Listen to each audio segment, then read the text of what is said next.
Nangako si Pangulong Ferdinand R. Marcos Jr. na patuloy na lalabanan ng kanyang administrasyon ang kagutuman at kahirapan sa bansa matapos ang kanyang paglagda ng Enhanced Partnership Against Hunger and Poverty Joint Memorandum Circular sa Malacanang. Ang EPAP ay isang koalisyon ng 34 na mga ahensya kasama ang mga lokal at internasyonal na organisasyon na may layuning gawing realidad ang zero hunger sa bansa. Ayon kay Pangulong Marcos, layunin din ng programa na palakasin ang kita ng mga magsasaka at mangingisda sa pamamagitan ng koneksyon sa mas malalaking merkado at mga feeding programs ng gobyerno. Dagdag pa ng Pangulo, makakatulong ang pagbibigay ng credit at insurance assistance sa community-based organizations at ang paggamit ng teknolohiya tulad ng digital mapping system ng United Nations Food and Agriculture Organization upang mas mapadali ang ugnayan ng mga organisasyon, merkado at maging ang feeding programs ng Department of Social Welfare and Development. Batay sa datos noong May 2024,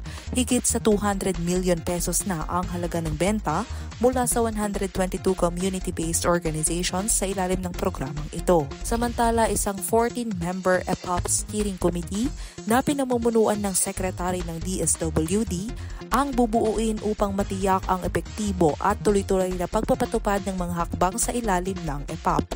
Ako po si Carmel Joy Dayo Miguel para sa Balitang Unang Sigaw.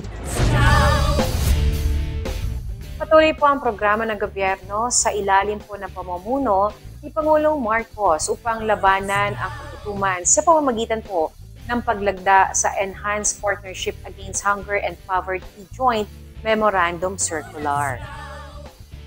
At layon po nito na palakasin ang kita ng sektor ng mga magsasaka at mangingisda sa pamamagitan ng pagbibigay ng credit at insurance assistance paggamit ng teknolohiya upang mas mapadali ang ugnayan ng mga organisasyon, merkado at maging po ng feeding programs.